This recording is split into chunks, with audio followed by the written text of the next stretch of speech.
Hello and welcome once again to the video. So here we are, the start of another Formula One World Championship.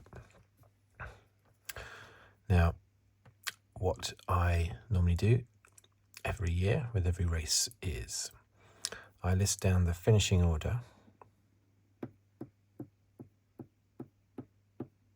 all 20 like that, and then I list down the top 10 in the Drivers' Championship and the rundown of the Constructors' Championship, and then I have a little chat about what I thought of the race. Just purely from a fan's perspective, as usual. So, no time like the present, let's dive straight in. The 2026 Formula One World Championship. I've already done a few videos of this year already, covering testing and predictions and things like that. We'll mention my somewhat successful predictions in a moment. Not that there's anything clever about the predictions I made. They were fairly obvious ones, really. Okay, so here we go. So it's round one.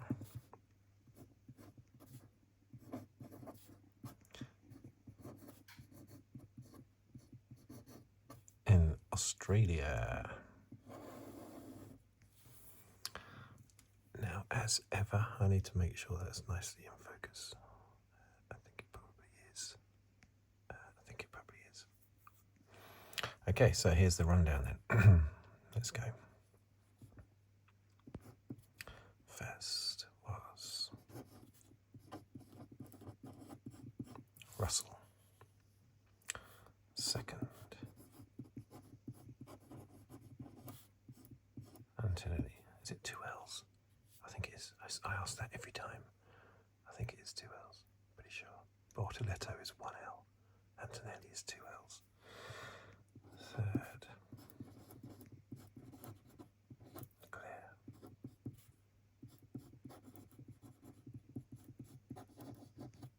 Hamilton. And then, of course, Norris. And Verstappen. Followed by Bearman.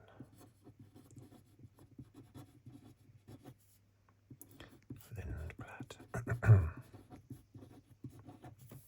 Are these going to fit? I think they might just about fit. Ninth, Bortoleto. 10th, Gasly. 11th, Ocon. 12th was Albon. Then we had Lawson. Colapinto.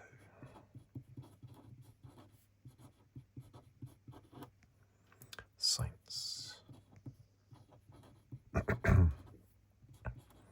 And Perez. And then that's all the classified finishers. So then we had Stroll. Still in focus. Yeah, I'm pretty sure he is. Alonso.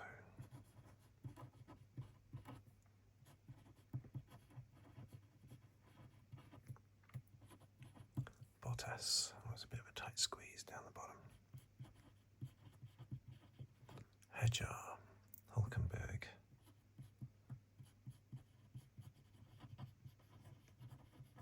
Piastri. Okay, so in the Drivers' Championship, that now means we have Russell out front, leading for the first time in the championship. 25 points. Second, Antonelli on 18. And Leclerc on 15.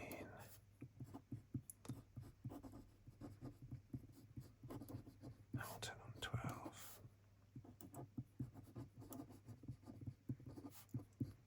Norris 10.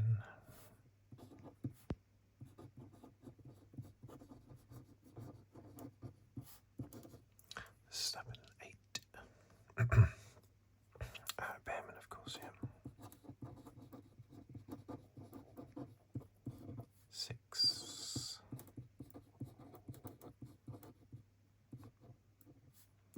Lindblad 4. Bortoleto 2. And Gasly 1. Okay, so constructors.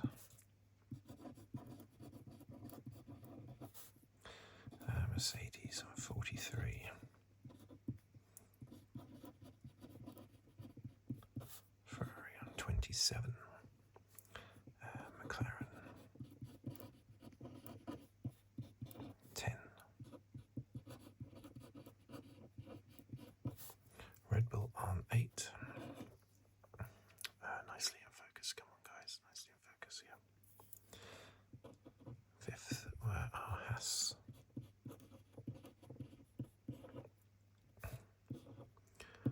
6th, Racing Bull.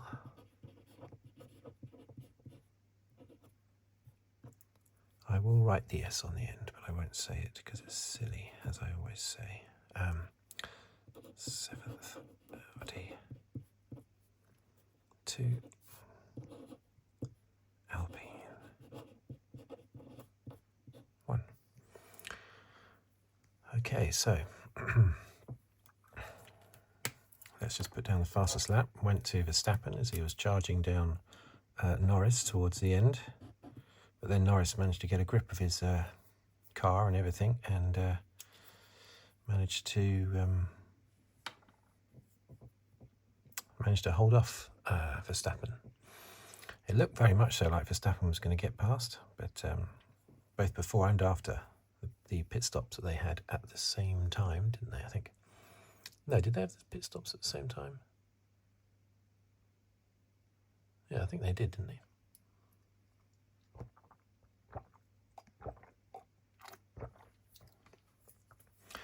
Anyway, but yes, that's when he put in his fastest lap 43, I believe. So, wow, what did we think of that? For starters, I'll just say Mercedes. That is it's a stat that I heard during the race mentioned, but it's an obvious one that everyone would realise, because Mercedes were out of Formula One from about 1955 up to 2010. So 55 years out of, I think it was 1955, it might have been 56 or 57 that they left Formula One, but it was in the mid-50s anyway. And this is the first time that there has been a 1-2 for Mercedes that didn't include Hamilton since 1955, basically. Because, of course, last year they didn't get any 1-2s, and they didn't get any 1-2s between 2010 and 2012, when it was Rosberg and Schumacher. So, yeah, first time without Hamilton since 1955. So, what did we think? Who was on pole for starters? I need to put who was on pole, don't I? So if I put the pole next to pole man Russell. There we go. So, the qualifying, what did I write down for notes on qualifying? Did I write any notes down for notes on qualifying? Antonelli. Oh, of course, yeah, the two big offs, didn't they? Yeah, Antonelli did a fantastic performance. For me, Antonelli is driver of the weekend, basically. Coming back after his massive third free practice crash. The car was rebuilt. His confidence should have been and must have been shot to pieces. Well, should have been anyway. And he comes back and qualifies high up. I forget exactly where, but he qualifies high up. And then does amazingly in the race to come through and only finish just behind Russell. Russell may well have been able to go faster, of course. I'm sure he could have pushed it more, but still, he, to be only 3 or 4 seconds behind Russell, maybe Russell wouldn't have been able to push it any more, so who knows. Great performance by Antonelli. So yeah, in qualifying, fantastic. Poor old Verstappen. He had a big off. He had a big lock-up of his rear brakes during Q1. Probably down to the new electronic battery systems and everything. But anyway, his rear brakes locked as soon as he touched the brakes, and spun him into the barriers, and therefore he started 20th, but came charging through to finish 6th, which was a good performance. As Max said after the race, though, he was only overtaking cars that he described as 2 seconds a lap slower. So he said it's not a fair fight, which is a fair point. Of course, once you get up here in the sort of top 8, then it becomes a bit more difficult. But it's still a good performance to come through to 6. But he would say, well, no, I was only cutting through the lesser cars.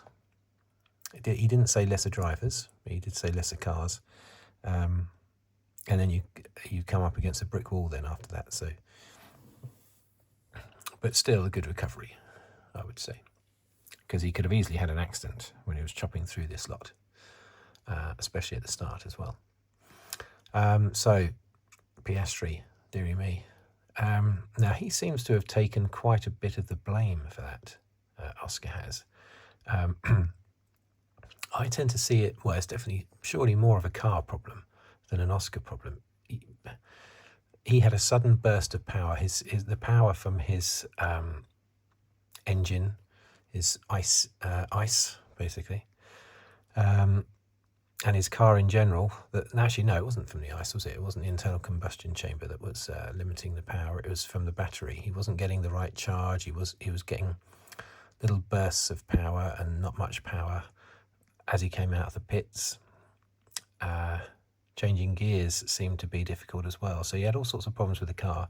And then suddenly he got a big burst of electrical power as he was going, just as he was on the edge of that. He wasn't, it wasn't a curve, but of course the car has gone up onto the curve at that particular point where he crashed, having just gone round a corner. So he's not driving in a straight line. He hits the brakes, and he suddenly gets this burst of power, suddenly comes back and catches him off guard. And he's sort of taken part of the blame for that, because he's saying, well, I should have caught it, but not necessarily. It could well be that none of the drivers would have been able to catch that sudden burst of power. He had 100 kilowatts or something, kilojoules or something, more than he should have done at that particular point. But anyway, that's disaster at the Australian Grand Prix. All those home fans, I know what that feels like when that's happened to Mansell at Silverstone. I know what that feels like. Silverstone 1990. That was at least halfway through the race, but Mansell retiring from, well, I think he was in second place when he retired, but he kept taking the lead, and then he'd have gearbox problems and drop back a bit, and then the gearbox would fix itself, and then he'd drive up to and lead the race again, and then there would be problems again, and he'd drop back again, and eventually he retired. I remember trudging back to the car on that hot day, all the way from Stowe Corner round to where I was parked at Copse. Actually, further around Copse, it was the halfway around the circuit I had to walk, which is a very long walk. So I know what it feels like when the driver you're there, even though you enjoy watching all the cars, when the driver you are there specifically to support crashes out like that. It's terrible. And it's right at the start of the race as well, or before the start of the race. Terrible. Poor Oscar and poor fans. So they all started on, most of them started on our meds. Of course, Max being further down the field, he started on hards, as you might expect. And we were all expecting Ferrari to have a fantastic start. And of course they did. Leclerc went from, was he fourth on the grid, up to the lead, of course. He took the lead, and Hamilton could have easily been in second place. He could have easily got past Russell.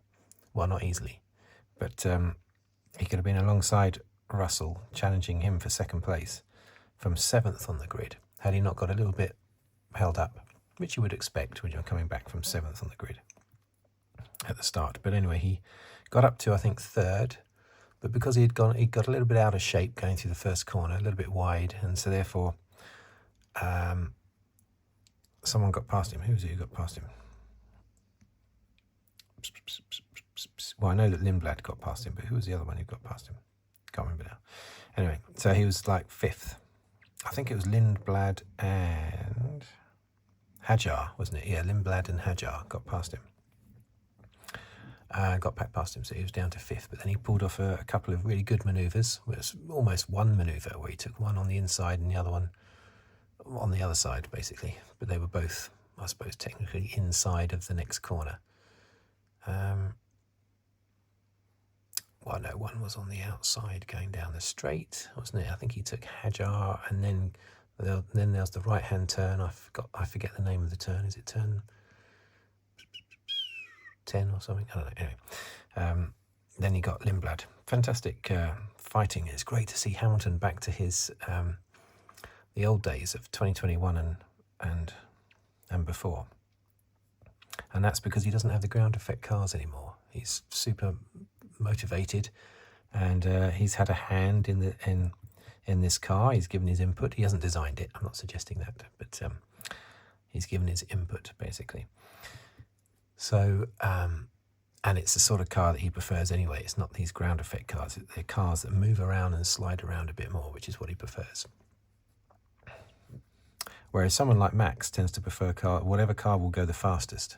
Doesn't matter how it goes fast. So whatever car is the fastest, and so therefore he's not as enthused by these cars. But with Verstappen being a real racer, like they all are, I guess I'd expect them to like cars that are almost a bit like go-karts, sliding about.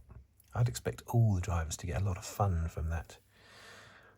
But Max has been a little bit down about it, maybe because he knows they haven't got the best car. It could just come down to that.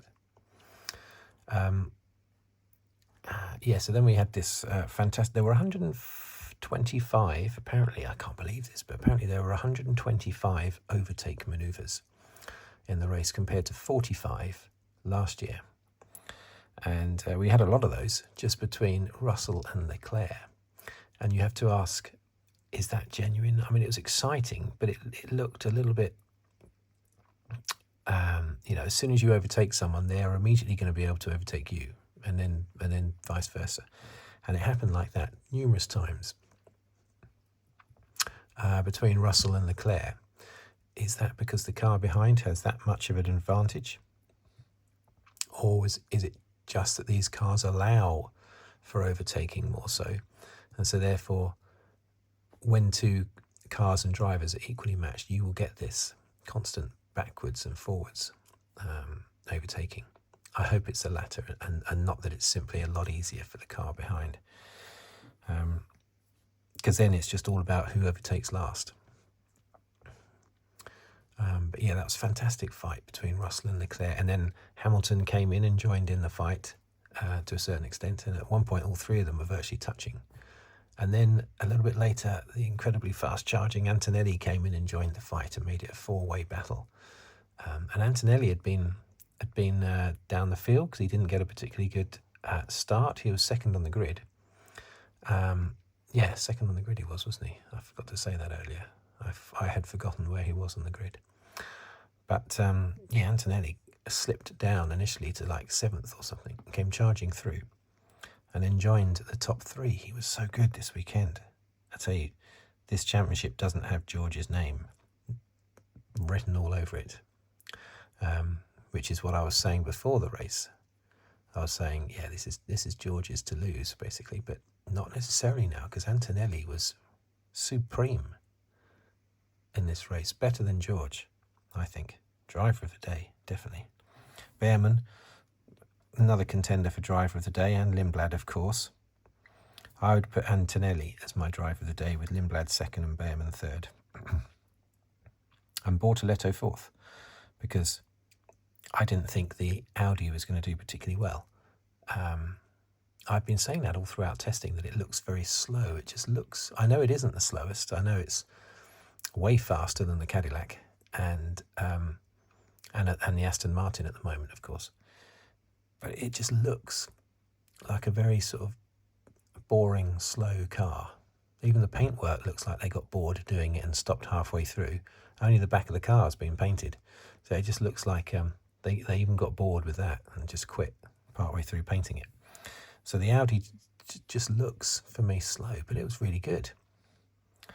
At one point, they were the best of the rest during the qualifying and practice, during practice mainly, until Racing Bull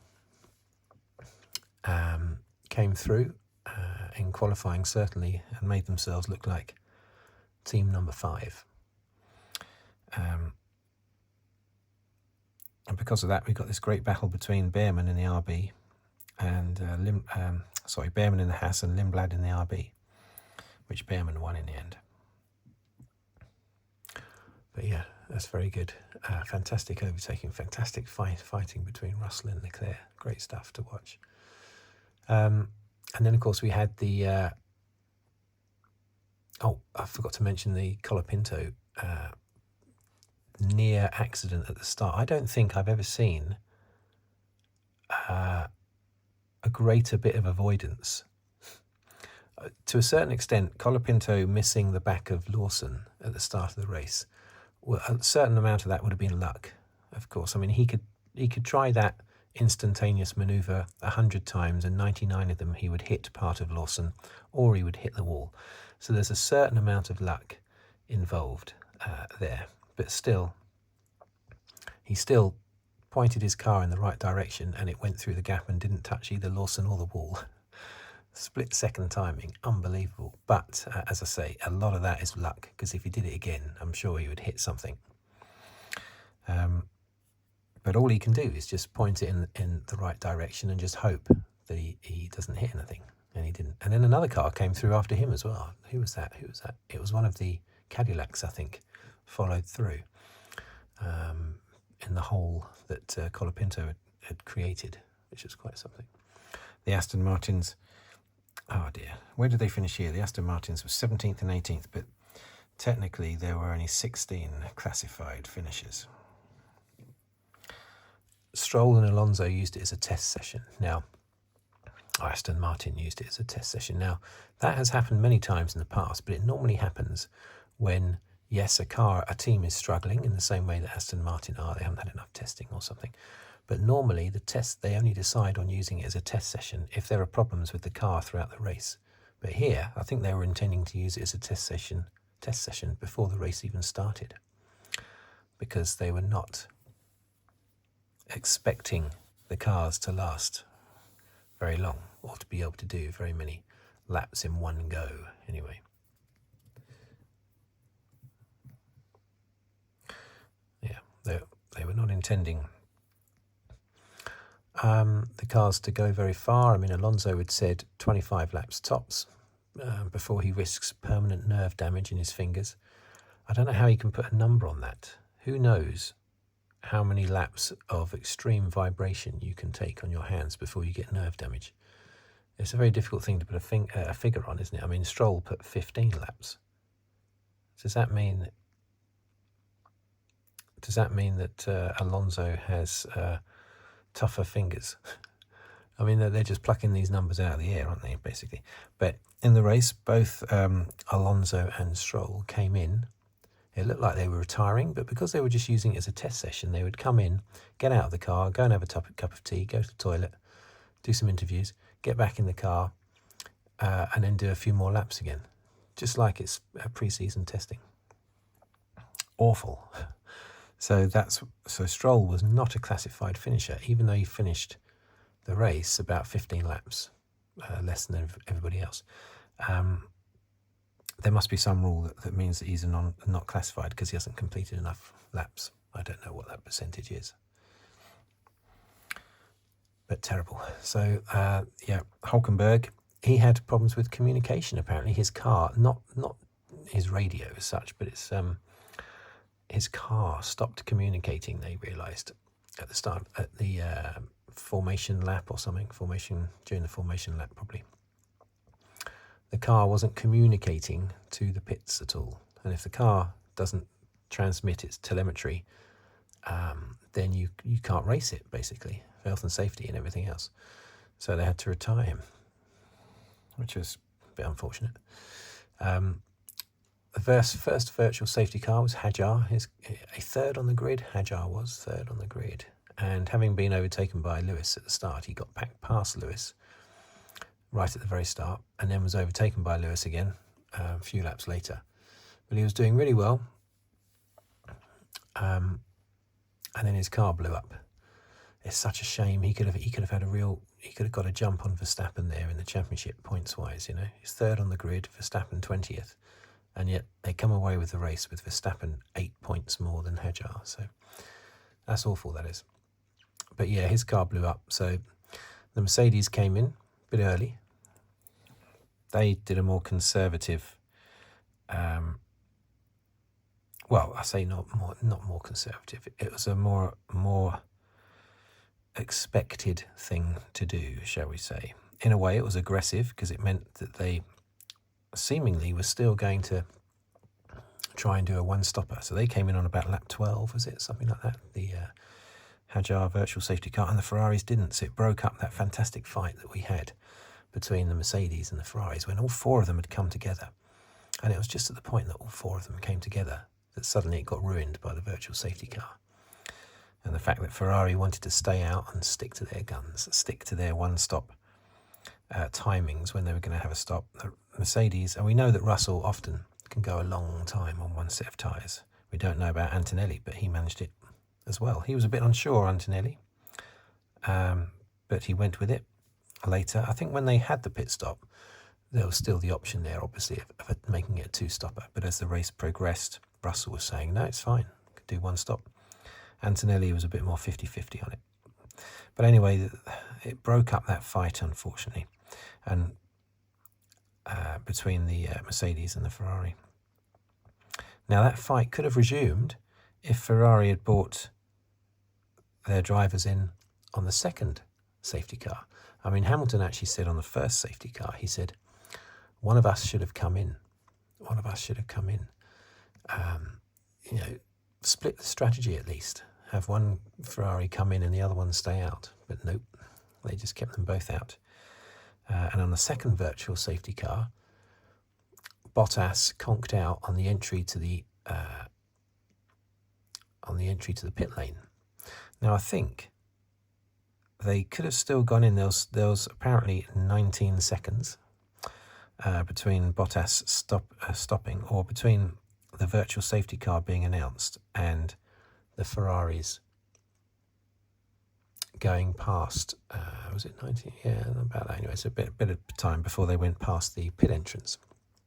It was either 19 seconds after Bottas stopped before the virtual safety car lights came on, or it was 19 seconds from the virtual safety car lights coming on to when the Ferraris drove past. But anyway, there was a small window there where the Ferraris could have come in, but the problem is they would have had to have double stacked them. And Hamilton, for one, did not want any of that happening, any double stacking. But it looked like the pit lane was going to be closed fairly quickly, and it was closed. Not long after the virtual safety car was announced, the pit lane closed because that's where Bottas was. So the Ferraris didn't stop there. Whether or not they would have been able to, I don't know.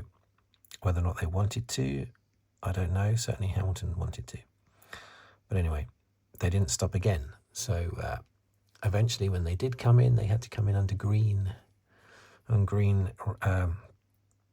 conditions, basically. So they lost 10 seconds to the Mercedes, because when the Mercedes stopped, that was under the virtual safety car, and the rest of the field were therefore going a lot slower. When the Ferraris came in, it was under green racing conditions, so everybody was at full speed, so they lost 10 seconds, roughly, to the Mercedes, which ruined that fight, and that gap sort of stayed 10 seconds for the rest of the race. So if it wasn't for that, the virtual safety car, we would have had a fantastic battle all race long between the two Mercedes and the two Ferraris, which would have been great. Max and Arvid, Verstappen versus Lindblad. Lindblad held up Verstappen for ages. Verstappen kept nearly getting past, but not quite. Lindblad, in his very first Grand Prix, the youngest ever British driver to take part in a Grand Prix, the fourth youngest driver from any nation to take part in a Grand Prix, and one of those three ahead of him is Max Verstappen. But Lindblad put in a fantastic performance. scrapping with Max. That was great to see. Also, we had a fantastic battle between Bearman and Lindblad as well. They were chopping and changing, and it was just a great scrap between those two as well before Bearman eventually won that battle.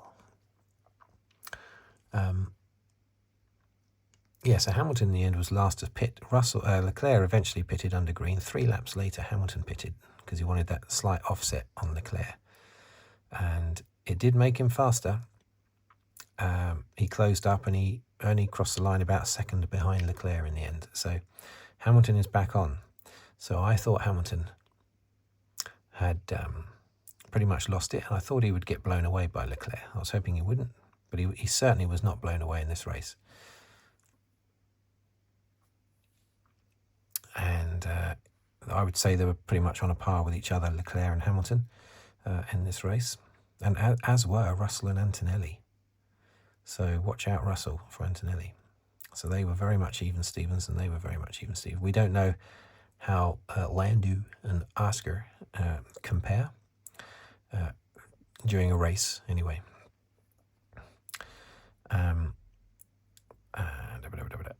Obviously, Oscar out-qualified Lando slightly in the in quali, but we want to see some battles between those two as well, Oscar and Lando. Gasly, another strong performance in 10th place. But look at that, Gasly beaten by Bortoleto in the Audi. Well done, Bortoleto. Good performance.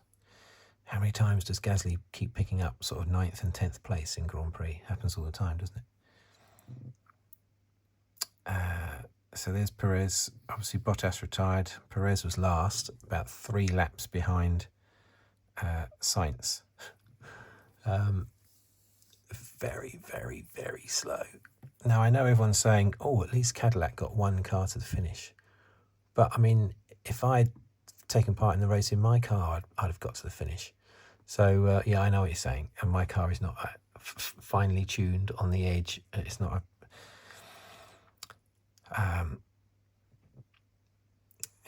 a machine like an F1 car, basically.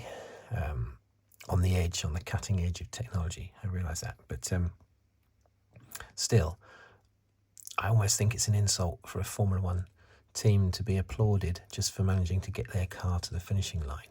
Yes, I know you're also going to say that Aston Martin didn't manage it to do the full laps. But that's because they are in a terrible position at the moment. So you don't get a round of applause for beating an Aston Martin at the moment. So, yeah, I'm not going to give a round of applause for Cadillac. What I think is impressive is simply that they made the Barcelona shakedown test, and they made every day of the Bahrain test days. And then, they haven't had any logistical issues in that regard. But their speed is woefully low, dearie me. Haas. The Grosjean finished 5th, I think, in Haas's first Grand Prix, Australia 2016, 10 years ago. I think their first Grand Prix, Romain Grosjean was 16th. And yes, I know some would say that Haas was simply a Ferrari painted differently. But it wasn't as simple as that. So I'm a little bit disappointed in how slow Cadillac are. Not disappointed that they're last, but slow. But how slow they were in that race. Unbelievable. Really, really slow. I don't like the sound of the super clipping. Apparently that's been around for a while. It's just called something different now. And because there's even more electrical energy in these cars, it's more of a thing, the super clipping. But you see them going along the straight. And it sounds like they've taken their foot off the accelerator. When you hear it on TV, it sounds like they've taken their foot off the accelerator when they haven't at all. They're going flat out on the pedal. But the car itself is super clipping and just taking a little bit of speed off in order to transfer that to battery charge. It doesn't sound very nice at all to hear these cars slowing down and braking when they're not slowing down and braking, or the driver's not doing it anyway. That's not nice to listen to at all.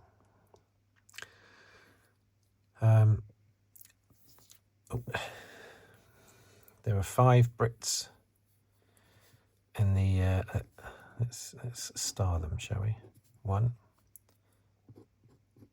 2, 3, 4, 5. 5 Brits in the top 8. Now, this is the first time since, I think, 2002 that we've had 5 British drivers in a race. Who were those drivers? They were Alan McNeish, Eddie Irvine, David Coulthard.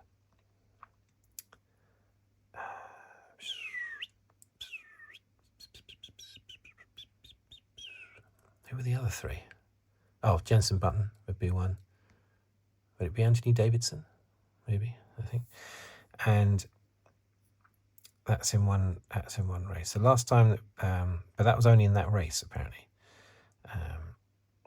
You have to go back to 1996, I think, for the last time that we had 5 drivers supposedly taking part in the whole season anyway. And we're assuming that these 5 will take part in the whole season. But yeah, 5 Brits in the top 8, which is, from my perspective, a great thing to see. What else was I going to talk about? Oh, I haven't even spoken about my predictions, have I? I was gonna bang on about my predictions. I didn't. I predicted. I'm gonna write it down here.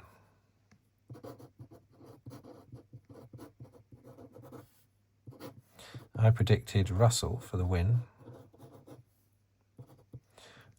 Norris for second,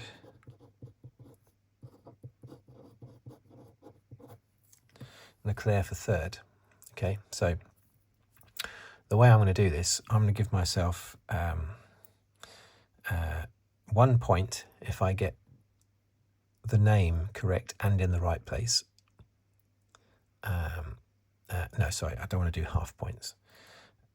There's a podcast that I follow that scores TV programs out of 10, right? But they go up to 5, and then they have half points, like half a point, 1, 1.5, 2, 2.5, up to 5. Why not just do 1 point to 10? I don't get that. So, yeah, I'm not going to do half points. So you get 2 points if the driver's in the right place, and 1 point if he's on the podium but not in the right place. So you could get a maximum therefore of 6 points. So I got 2 points for Russell and 2 points for Leclerc, so I'm on 4 points already. What a good performance that was. I mean, predicting Russell, you don't have to be a smarty pants to predict Russell for the win. Leclerc, I thought he would do well, but I did think that the turbo might pull him back a little bit on this circuit, and I was correct, but I still thought he would do well, so third. So I'm more pleased with that prediction than I am with the Russell. And Norris, well, I was a bit out there, wasn't I, because he finished miles behind, nearly a minute behind Russell in 5th place. So I wasn't expecting the McLaren to struggle so much. I should have had more faith in Antonelli, shouldn't I? Should have had more faith in Antonelli. But anyway, maybe if I'd done the prediction after Antonelli qualified second, then I might have put him down. I might have put Russell, Antonelli, Leclerc then after qualifying, but I don't know if I would have done or not. So, yeah, not bad on my predictions there. What other notes did I make? I don't think I made any other notes. No other notes that I can see. So, Hamilton's happy. It reminds me of Nigel Mansell in 1990 Brazil. The first, actually no, in 1990 the first race wasn't Brazil, was it? 1990 it was Phoenix, wasn't it?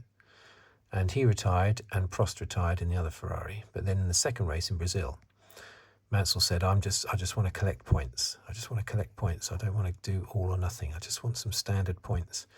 And he finished 4th in Brazil in the second race of 1990. And he was really happy because, well, he was less happy that his teammate Prost had actually won the race. But Mansell was thinking, oh, that's just solid points. And I think he was a bit bored about being on the podium because the whole of 1989, he was either on the podium or didn't finish due to his revolutionary semi-automatic gearbox in the Ferrari. And Mansell only finished 6 races in 1989 out of 16. And his teammate, Gerhard Berger, only finished 3 races out of 16. But all 9 of those races between them, those race finishes, were all on the podium. 2 wins for Mansell, 2 seconds, 2 thirds. And Berger had 1 win, 1 second, 1 third. So I think Mansell was fed up with being on the podium, just wanted a standard points finish. So I think he was happy with 4th, and certainly Hamilton seems happy with his 4th at the moment. Come on, Hamilton. Win the championship, Hamilton. Come on. You're only 13 points behind in the championship. Let's go. Okay, there we go. Thank you for watching. Thank you for listening. If you'd like to subscribe, please do so. Or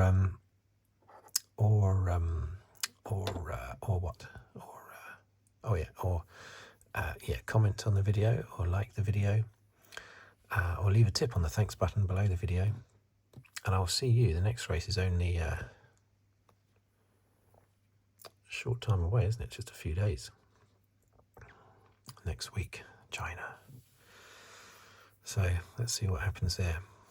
But for now, goodbye, and thank you for watching and listening.